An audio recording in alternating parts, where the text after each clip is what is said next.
মাদারীপুরের শিবচরের নারকেল গাছ পরিষ্কার করার সময় বিদ্যুতের তারে স্পর্শ লেগে এক ভ্যান চালকের মর্মান্তিক মৃত্যু হয়েছে।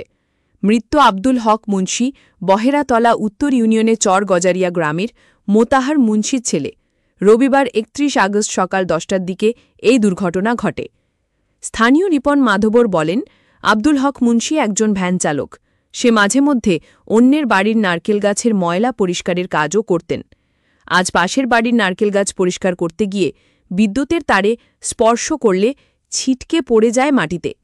পরে স্থানীয়রা তাকে শিবচর উপজেলা স্বাস্থ্য কমপ্লেক্সের জরুরি বিভাগে নিয়ে আসলে কর্মরত চিকিৎসক বলেন, রোগীর মাথায় গুরুতর আঘাত, তাই রোগীকে উন্নত চিকিৎসার জন্য ঢাকা মেডিকেল কলেজ হাসপাতালে প্রেরণ করি।